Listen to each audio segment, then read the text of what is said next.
And we are live. Hello and welcome to everybody who is watching this on playback. For everybody else, we will wait for you guys to come in and say hi and swipe in. Welcome, Annalie. Welcome. Thanks for joining me today. Lovely to have you. Thanks very much.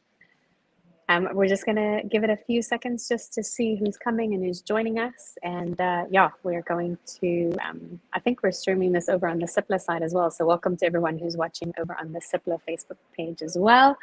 Let me just quickly, we do this thing at Jeff where we say, let me just find myself, which is kind of ridiculous, but it's a way of finding us on the internet. Okay, let me just quickly see here. Awesome. All right. Go there. Okay. And let me just make sure all this is good. There we go. Awesome. All right. Sweet. Oh, we've got 7 people with us already. Hey guys, welcome. Swipe in if you're here. We'd love to know who's here with us, who's watching with us. And then we're going to just cover a couple of things today. Hi, Auntie Pat. Nice to see you. Pat is with us. And let me just quickly open this. Hey, Christina, my lovely Christina, nice to see you. And we've got Leslie with us. Hi, Leslie. Antoinette. Afternoon, everybody. Well, thank you for joining us. So this afternoon, we are talking specifically about multivitamins and what constitutes a good multivitamin. So in a few minutes, we'll kick off and we'll get started and answer those questions. But we would love if you guys are watching with us, so make sure that you give us your questions as well and pop those in the comments and I will refer back to them. And yeah, so Annalie, would you mind just giving us a quick little background on you and what you do so that everybody has context to why we're talking with you specifically today? Great, thank you. Thanks for having me on. I'm a dietitian by training, and over the years, just been working mainly in private practice. I've worked with many different things. One of my big interests is actually in terms of physical exercise and sport. I also recently qualified in functional nutrition, which is a little bit different, where we look at more at body systems and just a little bit less old-fashioned, more less traditional, is a bit more advanced in terms of what we do. And my special interest is also in nutrigenomics, where we look at genetics and how it impacts health. And that's also quite interesting because it's not just about plugging holes and looking at deficiencies, but actually seeing how nutrients can activate lots of different systems in our body and how we're all different and all react a little bit differently. And that's also why there's often a lot of trial and error when we talk about nutrition. That's right. Absolutely. And it's such a topical topic for what we're needing to deal with in immunity and making sure that we take care of our immunity from the inside out as well, and health and wellness overall and holistically. So yeah, so let's kick right off. Let's get going. Let me just see if there's anyone else here. Hi, Sarah. Hi, Antoinette. Hi, Iva. Michelle. Thanks for joining us, guys. All right, so let's just kick straight off. So Annalie, what constitutes a good multivitamin? Okay, so that's definitely a very good question, because there are so many. I mean, I often think when I walk into a shop and I have to choose some, I don't even know sometimes where to start. You know, when you wait for your prescription to be filled at the pharmacy, then I start browsing through it and I don't know how anybody chooses. So the best way to look at it is that a multivitamin can have, sometimes some of the brands look like they've got so many things, and sometimes we think that the longer the list, the better, but that's not really true. So you want to know that it contains, number one, it must contain all your essential nutrients. So essential means this the things that our bodies cannot make. And so we have to get it either from our food, and of course, we can supplement it through a tablet. So, and just to make it simple, what are essential nutrients in terms of vitamins? It's your B complex vitamins, vitamin C, and also the fat solubles, which is ADE. And K is actually something we can make in our body, so you don't often see that in a supplement. And then we also have the minerals. So there's quite a lot of minerals, but your main minerals would be things like magnesium, zinc, iron, things like copper. There's often potassium. So those are the minerals. The minerals are actually quite a long list. And so that's the first thing. It must contain it all. But the second thing is it also has to be in the dose that is therapeutic, or at least do something. So there's no point in having a microgram of something where you probably could eat a egg and you will get 10 times that much. So it has to have some therapeutic dose so that it can make a difference when you take it. But on the other hand, it's also important that it's not a very high dose, that it's going to cause problems, because they're still chemicals, they're still things that come into our body, and it's still things that we can't have something that's too high. And then the last thing is that nutrients have to be in a certain ratio, because they antagonize each other in a way. So if you, for instance, a good example is zinc and copper. So if you take a certain amount of zinc, you also need to have copper. It's normally about 10 to 1. We do get enough food as well, but it's just because, for instance, a lot of people are taking zinc right now for immunity, and some people, we also sometimes think more is better, and for nutrition, it's not always true.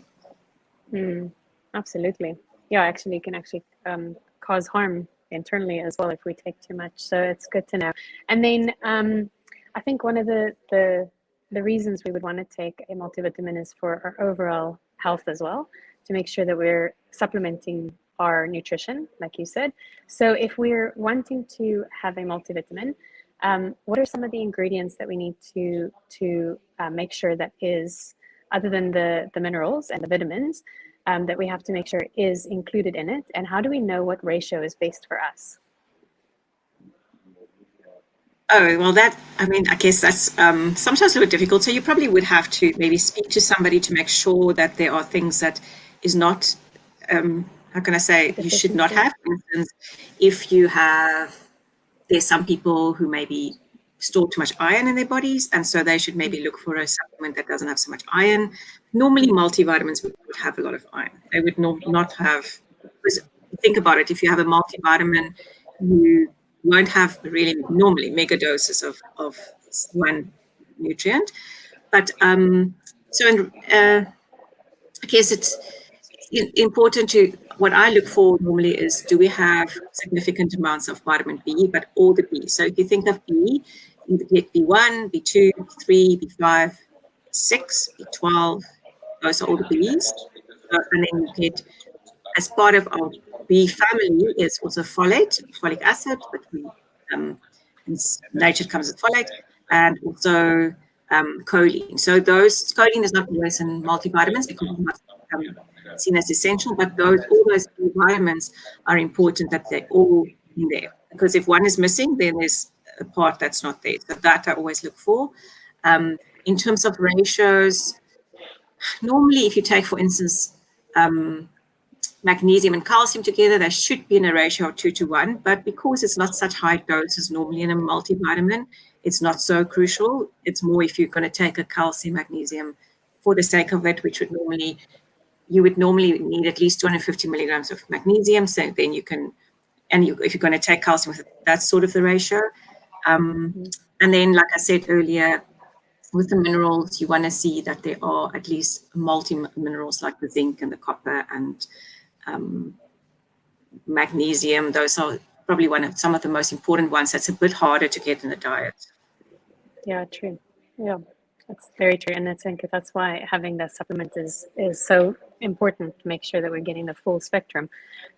So with that being said, this is a Cipla ED, and thank you for everybody joining us on the Cipla side as well. And so this being an information session that you can learn more about Cipla. There we go. Thanks, Jess, popping it there in the chat for us. So let's look at what are some of the various ingredients in the Sapiton capsules, for example.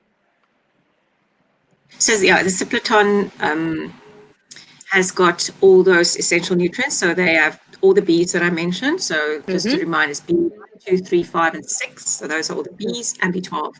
It's also got vitamin C. I don't know if I actually mentioned vitamin C earlier, but I meant to. So that's also an essential. Yeah, exactly. Well done.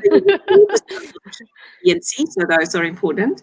And it's also got folate. It's got copper, and then so it's got the main minerals. So copper, iron, magnesium, manganese. Also, manganese is something that is really good for reducing oxidative stress. And oxidative stress is what ages us, what makes us age. But it's also something that happens when we do it very active. We generate quite a lot of oxygen to burn energy. And if there's if it overwhelms our system, it can be damaging. Not that, and then we have these antioxidants that's produced in our body, and manganese, for instance, is a nutrient that's really important to activate that protection in our mitochondria where we produce energy. And then it also contains calcium and phosphorus and potassium. So those are the nutrients. But on top of that, it's quite nice that it contains the botanicals. So some multivitamins add some botanicals in, which are often very sort of complementary. And so this one contains ginseng. And then ginseng, you get different types of ginseng. This contains Panax ginseng. You get Siberian and Panax, but Panax is quite well known for its adaptogenic properties. And what that means is if you take an adaptogen, it helps your body cope with stress. So if there's a lot of stress, it helps you to cope with that, but also it doesn't knock those stress response down that you also have a too low response. So it helps to adapt so that you can deal with stress. So ginseng is very often used for also energy production. Amazing. Fantastic. That's really cool. And I think that that's one of the reasons why we promote it here at JEF, because it's been an energy booster for people. Okay, so what are some of the benefits of a gluconolactone? I have to make sure that I pronounce that correctly. You might have to help me with that. Let's start with gluconolactone first. What is some of the benefits of that? So you will often see that appear in energy drinks. And the idea that it is something that actually is naturally made in the body, but it's made in small amounts, and it's been shown to help improve mood, lift mood, and also support energy production. So, and you'll often see it together with taurine, and taurine is an amino acid. So amino acids building blocks of proteins, and the taurine and that together, the gluconolactone is often seen in energy boosting products. Okay, awesome. Okay, well, then that leads me to my next question. So another product that we've chatted about and that we've been introducing through this Cipla connection is Maxi Boost. So is, excuse all the background noise, I'm here in the office. It's a very busy day here. Everybody's preparing for our big workout this weekend. So the Maxi Boost is one of the products that we've talked about, and we're saying that it's a healthier alternative to some of the pre-workout supplements and energy drinks. And why is that, Dane? Yeah, so pre-workout energy or pre-workout supplements or drinks or has become quite popular, and I quite like it because traditionally we used to think about, remember the later days of carbo loading and taking all those things, because traditionally we used to think about, I just need the carbohydrates and the proteins and the fats and stuff to load my body, but actually our bodies do have quite a bit of that already normally, unless if you're on some maybe some weird excursion, but we want to get the nutrients that's going to help utilize the energy and also help delay fatigue and help to help those. It's almost like thinking of your body as a engine, and so you've got the petrol, but you need the engine to run properly. And so the Maxi Boost is actually one of my favorites because it's really got such a nice combination of the things that you need, but without giving you too much that you actually, again, overwhelming your system. So it contains nicotinamide, which is vitamin B3, and that is very popular as a nutrient for energy production. It's very important in your mitochondria. So your mitochondria is where you produce energy. So nicotinic acid, or the other name is niacin, is because of that. It's really important for energy production in mitochondria. Then it also contains vitamin B5 and also B6. So these are all, and B12. So those are the B vitamins that specifically are going to be help with energy generation. What they also do is they protect cells against damage. So there's lots of processes that happens in your cells that is like, I always think of them like household functions. So it's like you have to move out the toxins, you have to make sure the immune system's running, you need to keep that oxidative stress down, and you need energy production. So those B vitamins specifically are really good for those cellular functions. Then it contains taurine, which I mentioned before, and quite a nice dose, about 500 milligrams. So we normally say between 500 milligrams. So that's a nice high dose. And taurine, I know they sometimes talk about side effects, but it's really just an amino acid. And besides energy production, it also is important for your gallbladder. It helps your gallbladder work properly, and the gallbladder helps with metabolism of fat, sort of put it simply, but it's also important. The gallbladder produces bile salts, which helps to remove toxins. So taurine is really good for removing some toxins. And remember, toxins is not just from your running next to the highway, so accumulating toxins, what our body generates. So if you're working hard, you also accumulate a lot of waste in your body. It's not necessarily a toxin, but it's waste, so that helps to remove that. So that's also why it's so good for when you work out, you have extra of that, and it also gives your liver a bit of a break. And then it also contains the I can also not say glucuronolactone. Yeah. I'm glad it's not just me. Glucuronolactone, which we just spoke about. And lastly, it contains inositol, which is also a nutrient that's important for energy production. Awesome. Fantastic. Okay, so we've had a question here in the comments from Nancy. Hi, Nance. And maybe you can help direct us in the right direction if we need to get the answer. So are there vitamins we should be cautious of when on altroxin for an underachieving is what she said, thyroid? Oh, that's quite a big question. So when you're altroxin, actually, I don't know if there's anything, you always have to be cautious of mega doses. Things that you must have, definitely, you need to make sure you have enough vitamin D. Okay, that's important. Your iron status is also, if iron is low, you're not going to, your natural thyroid function is not going to be achieved properly. Selenium mineral, that's also quite important. And zinc as well. And vitamin A. Vitamin A is also really important. So those are important things when you are on altroxin. One of the things when you're on altroxin is that, or not altroxin, but if you have undiagnosed thyroid, is that you can have end up with low bone mass. So that's also why it's really important to also do weight-bearing exercise, remember, but also the minerals, the building blocks. And the vitamin D again is really important. But I wouldn't say there's anything. Sometimes they caution you against too much iodine if you're on certain thyroid medication.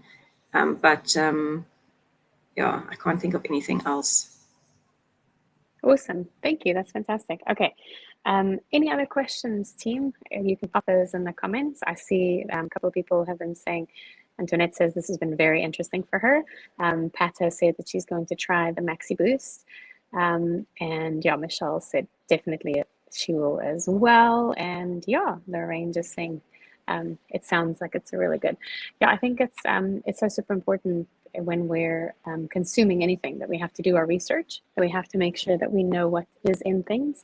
Don't go at the marketing face level of things. You have to be a conscious consumer and check the labels, make sure that you know what you're consuming, and go for products like this that would have a little bit more of a natural approach, and to not try to add too many additives, especially those with colorants as well. I also want to add, I forgot to add that it's got a little bit of caffeine in it, the Maxi Boost. Okay. It's got it's got exactly 37.5 milligrams. So just to put it into perspective, that's like maybe half a cup of strong coffee. So those of you who worry about caffeine, so it's not a lot. And caffeine is definitely, it's been shown over and over that it does help to delay fatigue. It also helps to reduce pain if you're doing a painful workout. But it delays fatigue. But some of us metabolize caffeine slower than others. So that's where that individualization comes in. So that's something, unless there are genetic tests out there these days, which you can actually see how you metabolize caffeine. But it's often, you often know how sensitive you are to caffeine. So if you know, especially when you're watching what you're eating, you can be aware of how you respond to it. Yes, yeah. But 37 is not a lot. For most people, that's quite tolerable. And what would often be a telltale is maybe to experiment of when you take it. So maybe you might work out in the morning, you take it when you wake up, and then by the time you get to the gym, it might be an hour that has lapsed, and you can see that make any difference to your workout, because you really will feel a difference. Or you can experiment, say, okay, but maybe if I take it in the car, that's a little bit like half an hour, or do I take it right as I walk into the gym? So that's something you can experiment with. And also if you have longer events, so let's say you're going to maybe do a longer run, you can see, so for me, I metabolize it slowly. So if I take something like that during my run, not that I run, but during my event, not yet. I would get the benefit when I'm finished, which is not a bad thing. Then I do have energy, but I know I have to take something like this before I leave home. Take it, and then by the time I get, if I have, I need about half an hour to an hour in between. So it is something to experiment, see what works for you. And that's very fascinating. And actually, I can attest to that because I've actually I took it yesterday post workout, and I didn't have the energy straight away, especially doing it on a hot day like we've been experiencing. And then later on, I actually ended up with a lot more energy than I thought I would later in the day. So you have to experiment, but obviously make sure that you limit the caffeine towards the afternoon so that you don't affect your sleep. So try and get those in earlier in the day, and then obviously work it out when you work out as well. And like you said, it's a very minimal amount, so it's fine. It's not going to be that negative. And that's also a good point that you made, is it's not just about how you feel, how much pain you can take during your workout. It's also how you recover, because most of us are not professional athletes. We work out and then we still have to carry on with the rest of our day and try and stay awake during meetings and look after our kids at night. So if you take something like this, it also, if it helps to assist with recovery, so a combination of something like this within a multivitamin will be really great to, and also see, how did I feel? Did I expected to feel tired and now I'm not. Exactly. Yeah, exactly. And that's a great one. Okay, so there's a couple of things. Sapiton, also great for energy. And then Sam asked, are these kidney friendly? And I think, I'm going to let you answer that one, because I think we obviously want to make sure that if you have any health conditions, that you check with your doctor before you take anything. But I think in general, what would you say to that? So the Cipla has phosphorus and potassium. So that's often things we do limit with kidney, depending on what's going on with your kidney. So if you have kidney failure, then those are things that you will look at, phosphorus and potassium, because we limit that. So that's only if you have kidney failure, if you're on like dialysis or something. But because your kidney is not, it's actually accumulating. So if you don't have something like that, then it's not going to cause any damage. And it's not a big amount. I mean, to give you an idea, it contains 80 milligrams of phosphorus, and you could probably have safely about, say, 1,000 milligrams a day, and it's in most of our food. So I wouldn't worry about it. But if you are concerned and you do have kidney failure, then the Maxi Boost, just looking at that should be fine. Yeah. Okay, there's nothing in there. Yeah. Okay, awesome. And then I saw Antoinette was saying that she wanted to buy some, but she couldn't find it at her clicks. Antoinette, just a little inside information here. You can go on Discam and order, and they deliver to your house. Just as I'm not promoting any one website here. No one who's a Clicks representative, come for me, please. All right, so Pat said, her body takes about 20 minutes to kick into gear, and she needs that boost. And then Sam said she's in a kidney stage 3. So so I definitely think it's good for you to get that from your urologist. And then so they have the Sapiton pills, but I'm looking for the Maxi Boost. Yeah, so that's, are you saying on Discam? Let me check. They have the effervescent there. I'll pop the link. I'm doing like promotion now. They will thank you. Yeah, awesome. All right, well, guys, I'm just checking to see if there's any other comments or any other suggestions, but it was very, very informative. Thank you so much, Emily. Really appreciate your time. And guys, remember, you can always pop your questions in the comments here, and we'll come back to them. And for those of you who are on the other platforms, we'll go check your questions as well. But thank you so much for joining us, Annelie. Appreciate it. As always, I think I'll see you again on another GIF Ed, I'm sure. Yes, see what we're doing next. Yeah, exactly. And all the best. Thanks for joining us, guys. Have a fantastic day, and we'll see you on our next GIF Eds. Have a great one. Bye. Thanks, love you. Bye.